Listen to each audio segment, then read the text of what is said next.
Marcus Chun wiped the sweat from his forehead as he walked through the busy halls of Kepler Station. The space station was huge, bigger than any city he had ever seen on Earth. Aliens of all shapes and sizes moved around him. Some had blue skin and 4 arms. Others looked like giant insects walking on 2 legs. A few floated in the air, using technology he did not understand. Marcus was tired. His salvage ship needed repairs, and repairs cost money. Money he did not have. For 3 months, he had been picking through old wrecks in dead systems, looking for anything worth selling. All he found was junk. His crew had left him 2 weeks ago when he could not pay them. Now he was alone with a broken ship and empty pockets. The auction house stood in the center of the station. Its walls were made of clear crystal that showed. The stars outside. Marcus had never been inside before. Places like this were for rich aliens who bought and sold treasures from across the galaxy. But today was different. Today he was desperate enough to try anything. The main hall was packed with beings from hundreds of worlds. Their voices created a noise like static from an old radio. Marcus pushed through the crowd until he found a seat in the back. The chairs were too big for humans, made for the tall Zenthari traders who ran most of the galaxy's business.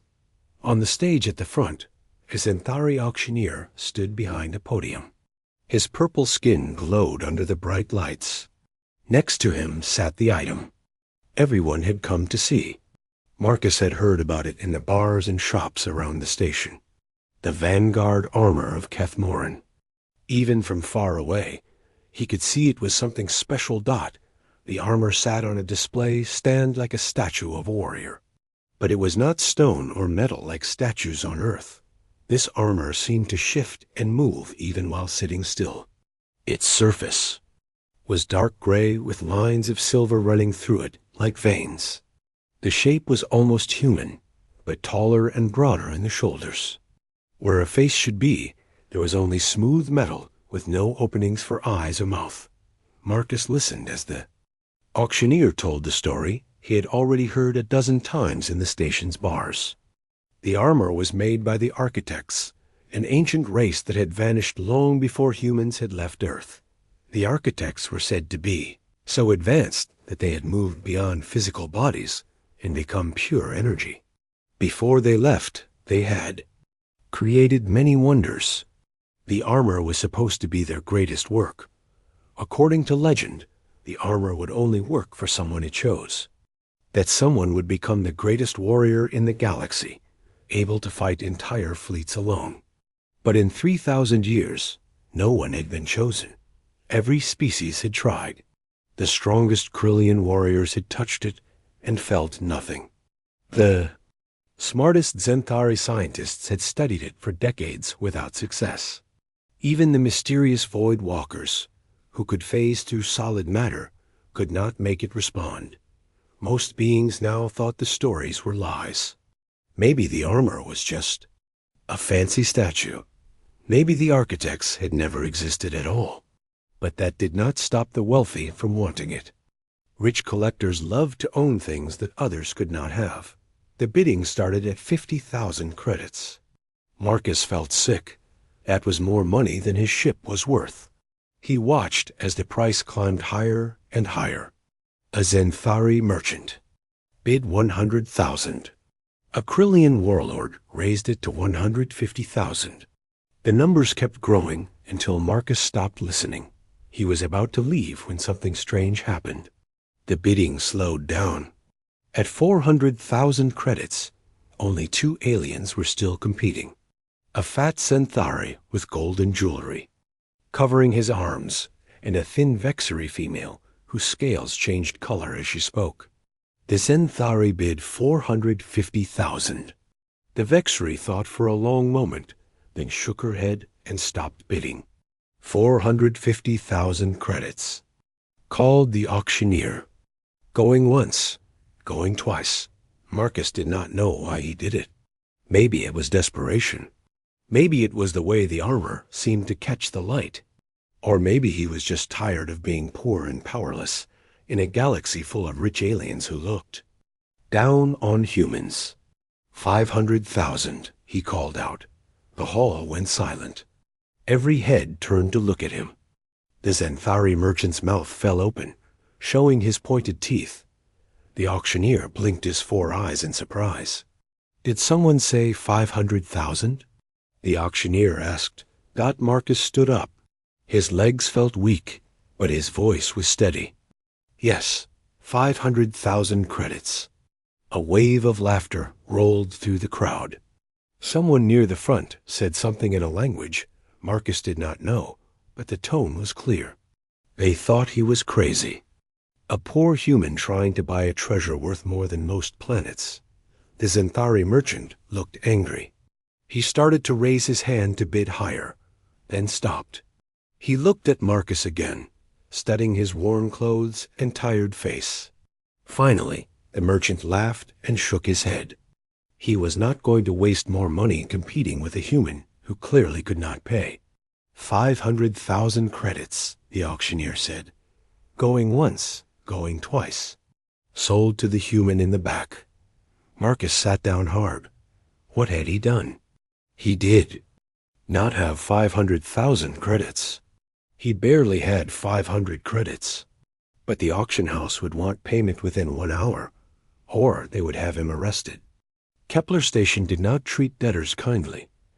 After the crowd left, Marcus walked to the payment office. His hands were shaking. The clerk was a young Xanthari with bright green skin. She looked at her screen and frowned. Marcus Chun, human registration. Your bid was 500,000 credits for lot 7-7-7. Payment is due in 53 minutes. Marcus took a deep breath. I want to make a payment plan. The clerk laughed. It sounded like glass breaking. Payment plans are not available for items over 100,000 credits. Full payment only. Then, I cannot pay. Then you will be arrested for auction fraud. The penalty is 5 years in the station prison, plus full payment of the bid amount, plus interest. Marcus closed his eyes. Prison would be better than being thrown out an airlock, which is what would happen if he could not pay his ship docking fees. At least in prison, they fed you. Wait, the clerk said. She was looking at her screen with a confused expression. This is strange. The item you bought ... there is a note here. It says the Kethmoran armor has a special payment option for first-time buyers. What kind of option? You can pay 10,000 credits now and take the armor. If it works for you, within 30 days, you pay the rest. If it does not work, you return it for a full refund. Marcus stared at her. 10,000 credits. He had exactly 11,000 in his account. It would leave him with almost nothing, but he would not go to prison. Why is there a special option? The clerk shrugged. The previous owner was tired of storing it. They said if someone was crazy enough to actually try to use it, they deserved a chance. Marcus thought about his empty ship and his empty life. What did he have to lose? I accept. An hour later, Marcus stood in his ship's cargo bay looking at the armor. The station workers had delivered it on a gray metal platform. Up close, it was even more impressive than it had looked in the auction house. The surface seemed to move like liquid, but when he touched it, it felt solid as rock. The armor was beautiful in a way that made him sad. Someone had spent years making this, crafting every line and curve with perfect skill. Now it sat in his dirty cargo bay like junk he had pulled from a wreck. Marcus walked around it slowly. The silver lines in the metal formed patterns that almost looked like writing, but not in any language he knew. The armor was empty inside, waiting for someone to fill it, waiting for someone it would choose. Well, Marcus said to the empty cargo, Bay, I guess we will find out if the stories are true. He reached out and placed his hand on the armor's chest plate. The metal was cold under his palm. He waited for something to happen. A glow, a sound, anything that would show the armor recognized. Nothing happened. Marcus laughed, but there was no humor in it. Of course, nothing happened. He was just a salvage operator who could barely keep his ship running. What had he expected? That an ancient weapon of the gods would choose him? He pulled his hand away and turned to leave. Tomorrow he would start the paperwork to return the armor and get his money back. Then he would sell his ship and find work on someone else's crew. It was time to accept that some dreams were too big for people like him. Behind him, the armor sat silent and still. But, deep inside its metal heart, something that had waited 3,000 years began to wake up. Marcus could not sleep. He lay in his small bunk listening to the sounds of his ship. The air recycler made a grinding noise that meant it needed new filters. The gravity generator hummed with a vibration that traveled through the walls. These were the sounds of a ship slowly dying, just like its owner's dreams. For 3 days, the armor had sat in his cargo bay doing nothing. Marcus had touched it, talked to it, even shouted at it. The metal remained cold and dead. Tomorrow, he would start the return process. The auction house would be happy to take it back and refund his credits. Then he could use the money to fix his ship and maybe find some real salvage work. But tonight, something would not let him rest. A feeling in his chest like hunger, but not for food. It pulled at him, drawing him toward the cargo bay. Marcus tried to ignore it, but the feeling grew stronger. Finally, he gave up trying to sleep and climbed out of his bunk. The ship's corridors were dark, except for the emergency lights. Marcus walked barefoot on the cold metal floor. The cargo bay door slid open with a soft hiss. Inside, the armor waited on its platform. The emergency lights cast long shadows across its surface, making. The silver lines seemed to move. Marcus approached slowly. Something felt different about the armor tonight. It looked the same, but there was a presence to it that had not been there before. Like the feeling of being watched by someone you could not see. "What do you want from me?" Marcus whispered. He reached out and touched the armor again. This time, he left his hand there longer, pressing his palm flat against the chest plate. The metal was still cold, but now he could feel something underneath. A rhythm like a heartbeat, so faint he might have imagined it. The armor began to warm under his touch. Marcus jerked his hand back, but the warming continued. The silver lines started to glow with soft blue light. The glow spread outward from where he had touched it, flowing through the patterns like liquid light. Soon the entire armor was glowing, bright enough to fill the cargo bay with blue radiance. The armor moved. It was a small movement, just the fingers of one hand flexing slightly. But Marcus saw it and took a step back. Ancient metal that had been still for 3,000 years was coming to life before his eyes. The chest plate opened. It happened without sound, the metal flowing like water to reveal the inside of the armor. The interior was lined with a material that looked like black silk shot through with silver threads. The threads pulsed with the same blue light as the outside patterns. Where a person's head would go, Marcus could see what looked like a crown, made of thin metal spikes. They were so fine they looked more like needles than spikes. As Marcus watched, the armor began to unfold. The arms separated from the body, the legs spread apart. It was opening itself, inviting him to step inside. The sight should have been frightening, but Marcus felt no fear. Instead, he felt recognition. This was what he had been waiting for. His whole life without knowing it, he stepped closer to the armor. The blue glow grew brighter, and suddenly the cargo bay disappeared. Marcus stood in space, but he could breathe. Stars surrounded him on all sides, but they were not the stars he knew. These stars were arranged in patterns that hurt to look at, forming shapes that his mind could not understand. In the distance, he could see planets and moons, but they were wrong somehow. Their surfaces moved like living things. A voice spoke to him, but not with words. The meaning appeared directly in his mind, bypassing his ears entirely. You are the one we have waited for. Marcus tried to speak, but found he had no voice in this place. Instead, he thought his answer as hard as he could. Who are you? What is this place? We are the last echo of the architects. This is the space between spaces, where thought becomes reality and time flows backward. We built this armor as a key and a weapon, but mostly as a test. A test for what? To find the species that would inherit our role. For millions of years, we searched the galaxy for a race that could do what we could not. We found many intelligent species. Some were stronger than us.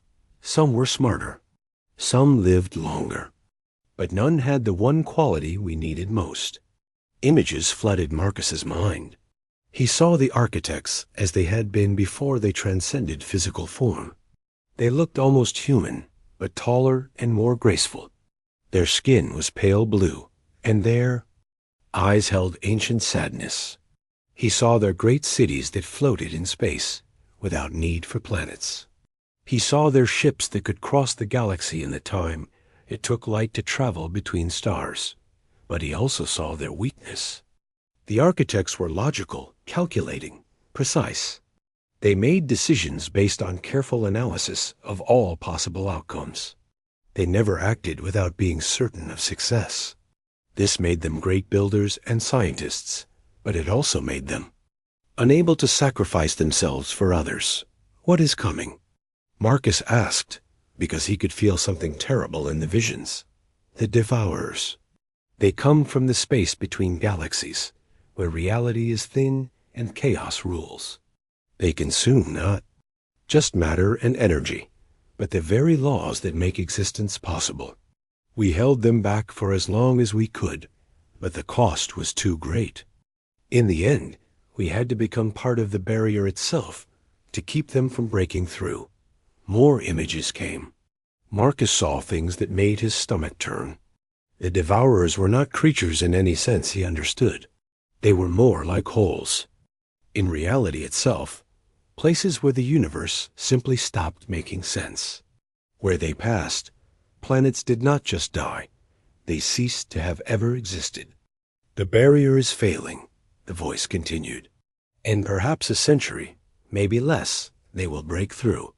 When they do, every thinking being in this galaxy will face extinction, unless someone can activate the anchor network we built. What is the anchor network? Reality anchors hidden throughout the galaxy. Each one strengthens the laws of physics in its local area. Together, they can reinforce the barrier and buy time for the galaxy to prepare. But activating them requires someone who can interface with our technology. More than that, it requires someone willing to risk everything to save others, even if those others are strangers. Marcus understood now why no other species had been chosen. The Xanthari were traders who thought only of profit. The Krillians were warriors who fought only for honor and glory. The Vexari were scientists who valued knowledge above all else. All of them were selfish in their own ways. Humans were different. They were the species that would run into a burning building to save someone they had never met. They were the ones who would share their last piece of food with a stranger. It was not that humans were better than other species, just that they were more willing to be foolish for the sake of others. Why me? Marcus asked. I am nobody special. I cannot even keep my ship running. You bid on the armor when you knew you could not afford it. You risked prison to try something impossible. That moment of pure, illogical hope is exactly what we have been waiting for. The vision began to fade. Marcus found himself back in his cargo bay, standing in front of the open armor. The blue glow was softer now, more welcoming than commanding. Will you accept this burden? The voice asked. Will you become more than human to save humanity and all the other species in the galaxy? Marcus thought about his empty life, his failed business, his broken ship, his loneliness. He had nothing to lose and everything to gain. But more than That he could feel the truth of what the architects had shown him. Something terrible was coming, and he might be the only one who could stop it. He stepped forward and placed his feet in the armor's boots. The metal was warm now, almost hot. As soon as his feet touched the interior, the armor began to close around him. The legs sealed themselves around his own legs. The torso wrapped around his chest. The arms flowed over his arms like liquid metal.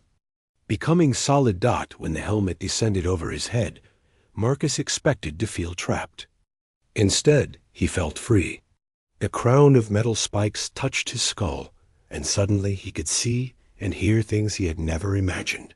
He could sense the electrical systems throughout his ship. He could feel the radiation from the station's reactor. He could hear radio signals from hundreds of ships in the system. But most amazing of all, he could feel the armor's mind touching his own. It was not controlling him or taking over his thoughts. Instead, it was sharing its knowledge and abilities. Thousands of years of architect science flowed into his brain. Technologies beyond his wildest dreams became as familiar as breathing. Marcus Chon, the salvage operator, was gone. In his place stood something new, still human, but more than human. A guardian awakened at last to face the darkness between the stars. Outside his ship, the first Devourer scouts were already testing the barriers at the galaxy's edge. They had felt the armor's awakening like a bell ringing in the void. The hunt for the new guardian would begin soon, but Marcus was no longer alone. The armor whispered to him of hidden allies and ancient weapons. The architects had prepared for this moment, leaving tools and knowledge scattered across the galaxy for the one who would inherit their war. The real fight was about to begin. Marcus stood in his cargo bay, but he was no longer seeing it with human eyes. The armor's senses showed him everything in perfect detail. He could see the heat patterns in the walls, the electromagnetic fields from the ship's systems, even the tiny movements of air molecules. It was overwhelming and wonderful at the same time. The armor's voice spoke in his mind, calm and patient. You must learn to control the input, or you will go insane. Think of it like adjusting the volume on a radio. Marcus concentrated, and the flood of information slowed to a manageable stream. He could still sense everything around him, but it no longer felt like his brain was about to explode. He took a careful step forward, then another. The armor moved with him perfectly, as if it weighed nothing at all. How long do I have before they come? Marcus asked. The Galactic Council will hear about the armor's activation within hours. There. Sensors monitor all energy signatures above a certain level. They will send ships to investigate. Marcus had heard of the Galactic Council. It was the government that ruled most of the known galaxy. Hundreds of species working together to maintain peace and order. But according to the armor, they would see him as a threat to be eliminated. Why would they want to stop me? I am trying to save everyone. Because they do not believe the Devourer threat is real. The architects left warnings, but they were dismissed as myths. The Council believes that anyone with the power to activate reality anchors could also use that power to conquer the galaxy. The armor showed Marcus images of Council fleets. Massive battleships with weapons that could crack planets. Fighters that moved faster than anything humans had ever built. He would be facing the combined military might of 1,000 worlds. I need to find the first anchor before they find me, Marcus said. The nearest one is in the Kepler system, hidden inside the station's central core. But first, you must understand what you are truly facing. The cargo bay disappeared again. This time, Marcus found himself standing on a world that had been consumed by the Devourers. The sky was wrong, showing colors that did not exist and stars, arranged in impossible patterns. The ground beneath his feet kept changing from rock to metal to something that might have been living flesh. This was Torthic Prime, the armor explained, home to 15 billion Krillian colonists. The Devourers reached it 67 years ago. Marcus watched in horror as reality itself unraveled around him. Buildings that had stood for centuries suddenly never existed. Rivers flowed uphill before deciding to flow sideways instead. In the distance, he could see shapes moving that hurt to look at directly. The Devourers do not destroy, the voice continued. They erase. Everything they touch is removed from the fundamental structure of the universe. Not just killed, completely undone, as if it had never been. How is this possible? They come from a place where the laws of physics are only suggestions. They bring that chaos with them wherever they go. The only way to stop them is to strengthen reality itself, to make the laws of physics so solid that chaos cannot take hold. Marcus saw more worlds like this one, dozens of them scattered throughout the galaxy. The Devourers had been testing the barriers for years, sending small scout forces through weak points. The Council knew about these attacks, but had classified them as natural disasters or terrorist actions by unknown enemies. They refused to see the truth because accepting it would mean admitting they are powerless, the armor said. The Council's weapons cannot hurt something that exists outside the normal laws of physics. Only architect technology can fight the Devourers effectively. The vision faded, and Marcus was back in his cargo bay. But now he carried the memory of what he had seen. The weight of an entire galaxy's survival rested on his shoulders. "Show me the anchor locations," he said. A star map appeared in his mind, showing the entire galaxy. Thousands of red dots marked the anchor positions. Each one was hidden in a different way. Some were buried deep inside planets. Others were disguised as moons or asteroids. A few were built into space stations or starships. The anchors form a network, the armor explained. Activating one will partially activate others nearby, but the network will not be strong enough to reinforce the barrier until at least 60% of the anchors are online. Marcus counted the dots. There were over 8,000 anchors scattered across the galaxy. He would need to activate nearly 5,000 of them to save everyone. Even with the armor's abilities, it seemed impossible. How long do I have? The barrier is already failing. Small groups of Devourers are breaking through every few months. Based on the rate of decay, the main force will arrive in approximately 18 months. 18 months to save the galaxy. Marcus felt sick, but he pushed the feeling aside. He had accepted this responsibility when he put on the armor. Now he had to see it through. "I need a ship," he said. "This old salvage vessel will not survive a trip across the galaxy. There is a better option." The architects left emergency caches throughout the galaxy. The nearest one is 3 systems away. It contains a ship designed specifically for the Guardian's use. Marcus was about to ask for more details when alarms started blaring throughout his ship. Red lights flashed in the cargo bay, and his communication system crackled to life. "Attention all ships in the Kepler system. This is Admiral Corthix of the Galactic Council Defense Force. We are conducting a search for a human vessel that may be carrying dangerous alien technology. All ships will submit to immediate inspection." Through the armor's enhanced senses, Marcus could feel the energy signatures of Council warships entering the system. 6 destroyers and a heavy cruiser, moving fast toward the station.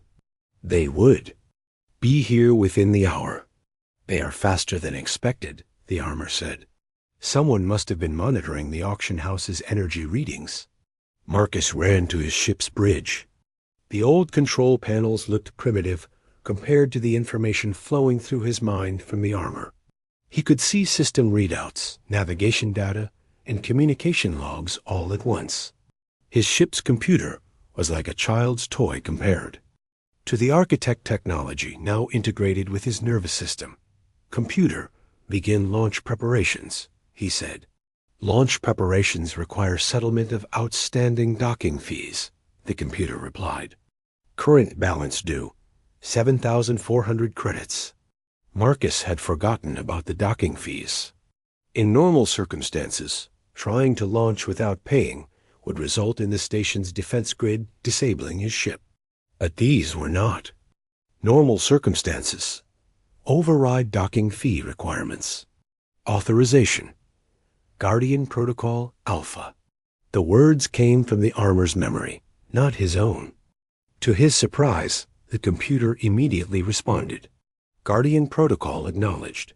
All fees waived. Launch clearance granted. Safe travels, Guardian. Marcus stared at the screen. The architects had programmed override codes into galactic infrastructure thousands of years ago. They had been planning for this moment for longer than most. Species had existed. His ship lifted off from the station's docking bay and accelerated toward open space. Behind him, Council ships were already beginning their search. Marcus could feel their sensors scanning every vessel in the system, looking for the energy signature of active architect technology. They will find us soon, the armor warned. The energy I emit is impossible to hide completely. Then we need to get to that cache before they catch us. Marcus engaged his ship's jump drive, aiming for the coordinates the armor provided. But as the stars shifted around him, he knew this was only the beginning. The Council would not give up easily.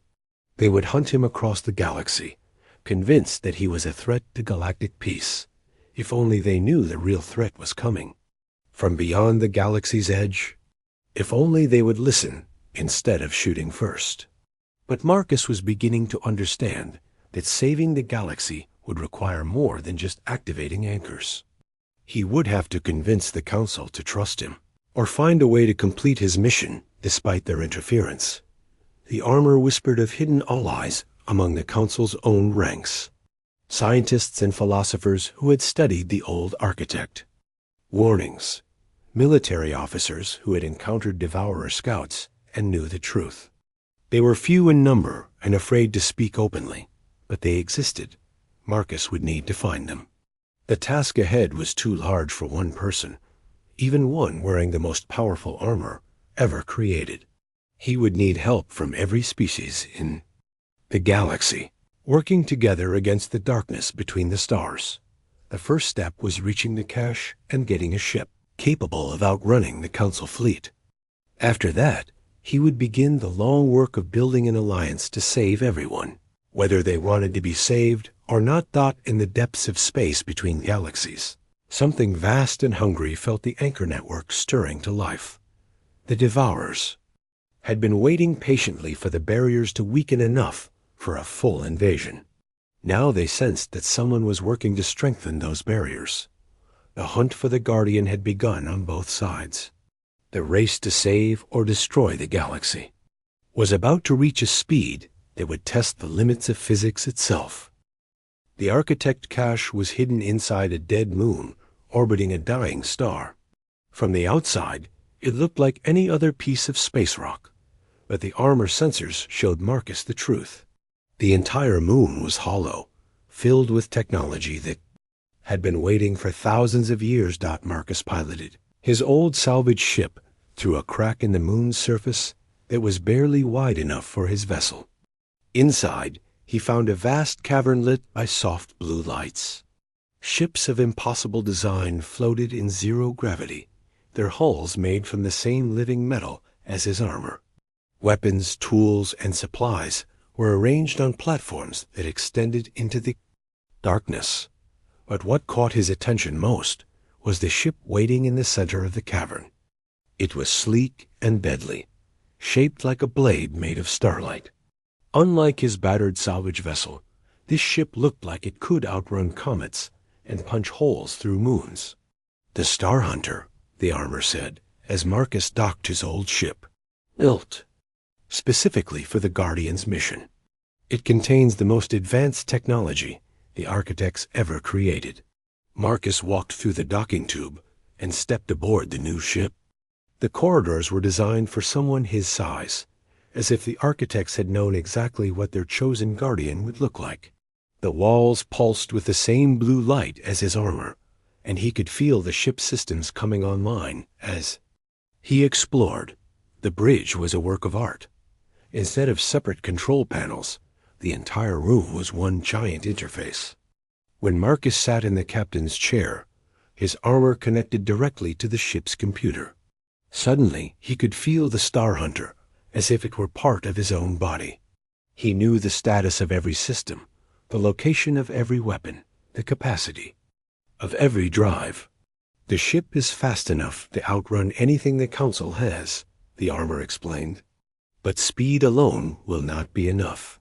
The Devourers are sending more scouts through the barrier. They are looking for you specifically now. Marcus accessed the ship's sensor array and immediately saw the problem. 3 Council destroyers had followed his trail to the cache system. They were scanning the dead moon, trying to figure out where he had gone. Soon they would find the entrance. But worse than that, Marcus could see distortions in space near the system's edge. The Devourer scouts were arriving, drawn by the cache's activation. They moved through space in ways that made no sense, following paths that curved through dimensions Marcus could not see. "I need to activate the first anchor before both sides find me," Marcus said. "The anchor in this system is located in the star's core. The dying star was chosen because its instability helps hide the anchor's energy signature." Marcus stared at the tactical display. Flying into a star would have been suicide in his old ship. But the Star Hunter was built for impossible missions. Its shields could protect him from solar radiation, and its hull could withstand temperatures that would vaporize planets. He launched from the cache and accelerated toward the star. Behind him, the Council destroyers detected his movement and began pursuit. The Devourer scouts also changed course, moving to intercept him. In minutes, he would be caught between 2 forces that wanted him dead for very different reasons. The star grew larger on his screens. It was a red giant, loaded and unstable, throwing off solar flares that could fry electronics from millions of miles away. Most ships would have been destroyed just by getting close. But the Star Hunter's shields held firm as Marcus dove toward the burning surface. "Guardian, this is Admiral Cortex," came a transmission from the lead Council destroyer. "You are piloting stolen alien technology that poses a threat to galactic security. Surrender immediately, or we will open fire." Marcus ignored the transmission. The Admiral would not believe the truth about the Devourers, even if Marcus tried to explain. The Council had made up their minds about what he represented. The star's chromosphere engulfed the Star Hunter. Around Marcus, space became a sea of fire and plasma. His ship's sensors showed the anchor's location deep in the star's core, where pressure and temperature reached levels that could crush atoms. It would take all of the ship's power to reach it. Behind him, the Council destroyers had stopped their pursuit. They could not follow him into the star without being destroyed. But the Devourer scouts had no such limitations. Marcus watched in horror as they passed through the star's burning surface as if it were empty space. The laws of physics that protected him from the stellar fire meant nothing to beings from outside reality. "They are faster than expected," the armor warned. "The main Devourer force must be closer to breaking through than we thought. These scouts are stronger than the ones we faced before." Marcus pushed the Star Hunter deeper into the star. The ship groaned around him as gravity and heat stressed its hull. Warning lights flashed on displays throughout the bridge. But the anchor was close now. He could feel it through the armor's connection to the ship, a solid point of reality in the chaos of the stellar core. The first Devourer scout caught up with him just as he reached the anchor's location. Marcus got his first clear look at the enemy, and immediately wished he had not.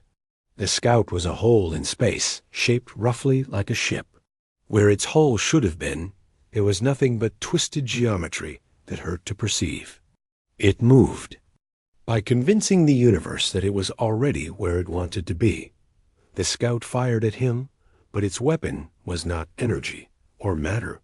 Instead, it shot pure chaos, a beam of unmaking that tried to convince reality that the Star Hunter had never existed. Only the ship's reality reinforcement fields kept Marcus from being erased. Marcus reached out through the armor and touched the anchor with his mind.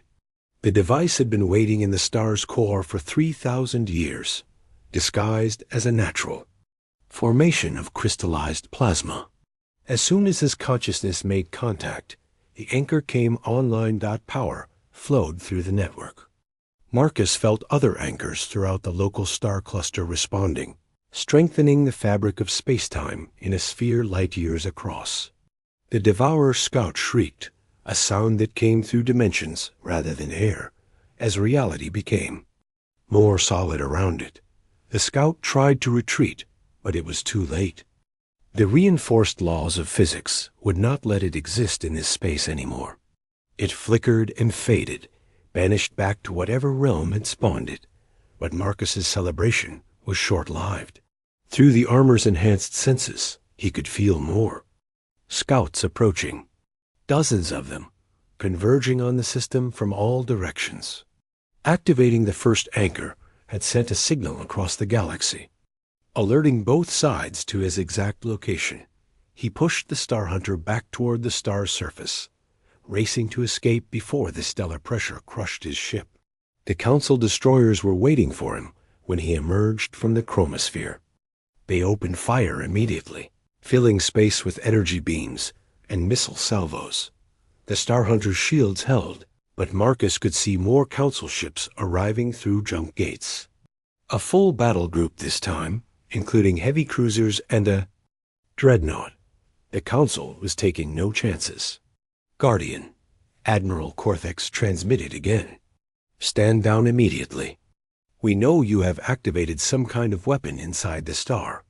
Surrender, and we will guarantee your safety. Marcus almost laughed. Safety was the last thing any of them would have if the Devourers broke through in force. But he could not fight the entire Council fleet.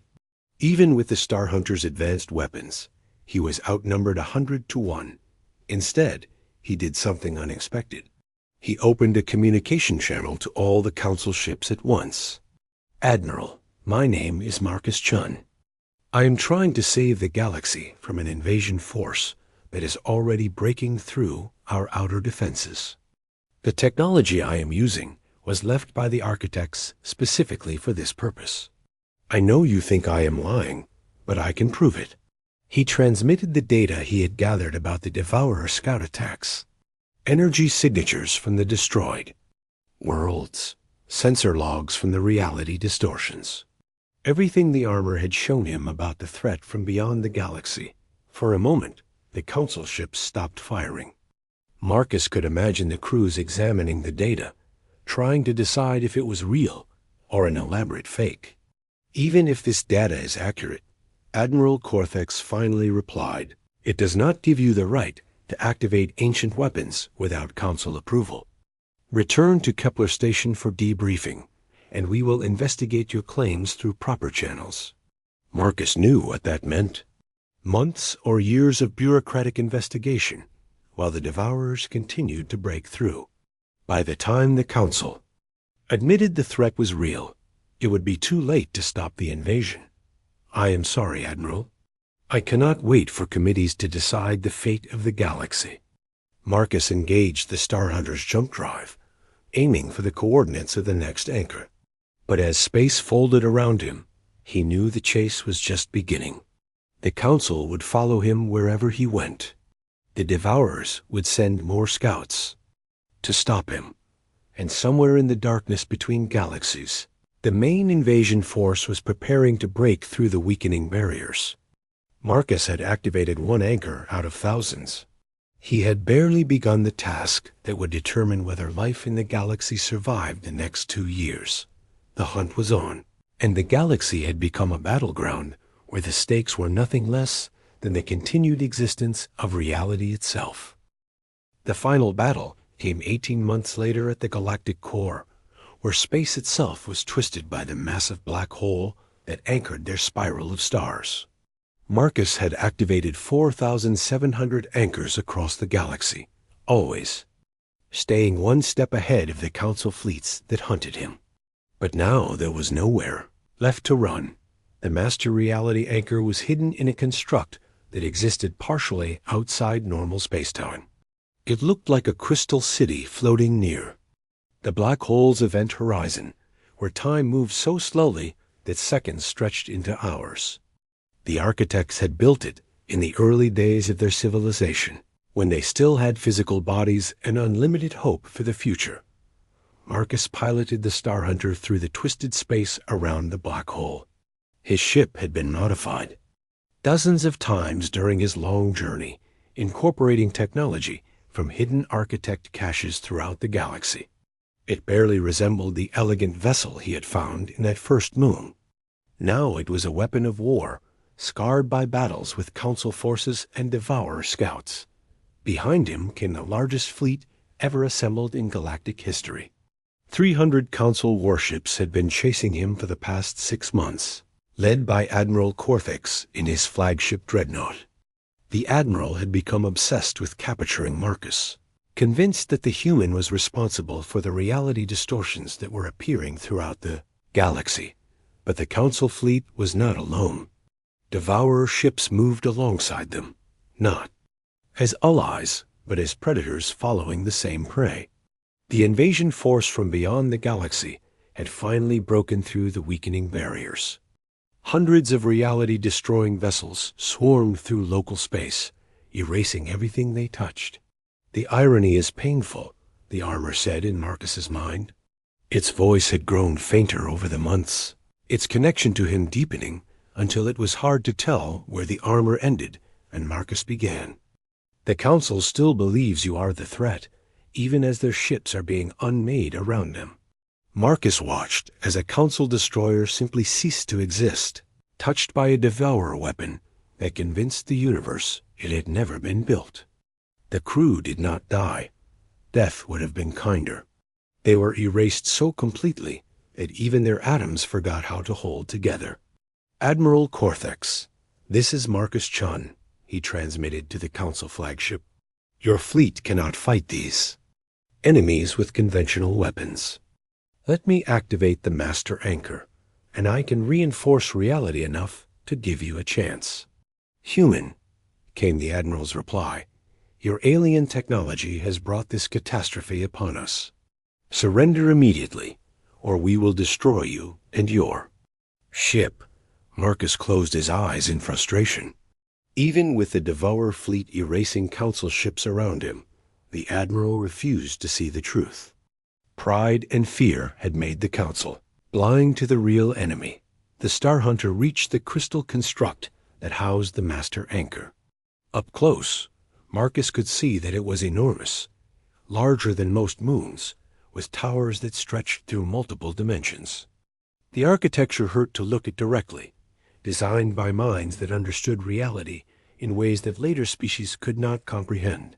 Marcus docked his ship and walked through corridors that existed in 11 dimensions simultaneously. The armor guided him through spaces that folded back on themselves, past rooms where time flowed backward in chambers filled with crystallized starlight. At the heart of the construct, he found the Master Anchor dot. It was beautiful and terrible at the same time. A sphere of pure thought made solid, surrounded by control systems that responded to consciousness rather than touch. Marcus could feel the weight of the galaxy's fate pressing down on him as he approached. Activation will require everything, the armor warned. The network needs a conscious mind to coordinate it across galactic distances. I can provide the power, but you must provide the will. Once you begin, there will be no turning back. Marcus understood. Activating the Master Anchor would spread his consciousness across the entire galaxy through the Anchor network. He would become part of the system itself, existing everywhere and nowhere at once. Still human, but no longer limited by a single physical form. Outside the construct, the battle raged. The Council fleet was being systematically destroyed by Devourer. Forces that moved through space, like sharks through water. Admiral Corthex's dreadnought was surrounded, its shields failing under weapons that attacked the very concept of defense. Marcus reached out and touched the master anchor. Power flowed through him like lightning made of pure thought. His consciousness expanded, touching each of the activated anchors throughout the galaxy. Through them, he could see everything, every planet, every star, every ship caught in the chaos of the invasion. The Devourers had spread across dozens of star systems, but their advance suddenly slowed. The anchor network was reinforcing reality around them, making it harder for them to exist in normal space. Their weapons became less effective as the laws of physics grew stronger and more resistant to change. But the strain on Marcus was enormous. Holding the network together required constant mental effort, like trying to solve thousands of complex equations simultaneously. He could feel his individual identity beginning to blur as his consciousness spread across light years. The Council. Fleet. He managed to think through the expanding web of his awareness. Through the anchors, he reached out to Admiral Corthex's flagship. The Admiral was standing on his bridge, watching his fleet die around him. Devourer ships moved like nightmares through the darkness, erasing his vessels one by one. His own ships. Weapons had no effect on enemies that existed outside the normal rules of reality. Marcus appeared on the bridge as a hologram, his image transmitted through the anchor network. He was still wearing the armor, but now it glowed with the same light as the anchors themselves. "Admiral," Marcus said, his voice echoing from the ship's speakers. "I can help you fight them, but you have to trust me." Corthex stared at the hologram. Around him, his bridge crew worked frantically to coordinate their defense against an enemy their weapons could not touch. "What are you?" the Admiral asked. "I am still human," Marcus replied, "but I am also something more now. The Guardian this galaxy has been waiting for. Let me reinforce your ships through the anchor network. I can make them solid enough to hurt the Devourers." The Admiral looked at his tactical displays. More than half his fleet was gone, and the rest would follow soon. He had spent months hunting this human, convinced he was the enemy. Now the real enemy surrounded them, and only the human might be able to help. "Do it," Corthex said. Marcus reached out through the network and touched every council ship still fighting. The anchor energy flowed into their hulls, their weapons, their shields. Suddenly, their energy beams could harm Devourer vessels. Their shields could stop chaos weapons. Their ships became islands of stable reality in the storm of the invasion. The tide of battle turned. Council forces that had been helpless moments before now fought back with devastating effect. Devourer ships that had seemed invincible began to fall as reinforced reality rejected their existence. But the effort was costing Marcus everything. His consciousness was spreading so thin across the network that he could barely remember who he had been before putting on the armor. He was becoming the galaxy's immune system, a guardian presence that would watch over every world and every species. "The invasion force is retreating," Admiral Corthex reported. "They are falling back toward the galactic rim." "They will return," Marcus replied, his voice now coming from every speaker on every ship simultaneously. "In greater numbers, better. Prepared, but the galaxy will be ready for them. The anchor network will hold, and you will have time to prepare proper defenses." "What about you?" the Admiral asked. "Can you return to human form?" Marcus considered the question. Technically, he could probably withdraw his consciousness from the network and return to his physical body aboard the Star Hunter. But the galaxy needed its guardian. The Devourers would probe for weaknesses, test the barriers, send scouts to find new ways through. "I choose to remain," Marcus said. "This galaxy is my home now. Every star, every planet, every living being under my protection." "Admiral." Corthex nodded slowly. I owe you an apology, Guardian, and the galaxy owes you a debt we can never repay. Take care of each other, Marcus replied. That is payment enough. Years passed, and decades. Marcus's presence became a legend throughout the galaxy, though most beings were not sure if he was real or just a story. Ships in distress reported mysterious rescues. Colonies under attack found themselves protected by weapons that appeared from nowhere. Pirates and raiders discovered that their victims sometimes had a guardian watching over them. The Council built monuments to the human guardian on 1,000 worlds. Children of every species learned his story in school.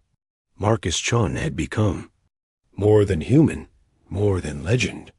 He was hope itself, given form and purpose. And in the darkness between galaxies, the Devourers waited and planned. They had been stopped once, but they were patient. They had consumed realities far older than this one. Someday, they would return in force, but when that day came, they would find a galaxy united and ready. Every species working together under the protection of a guardian who had once been a failed salvage operator with empty pockets and impossible dreams.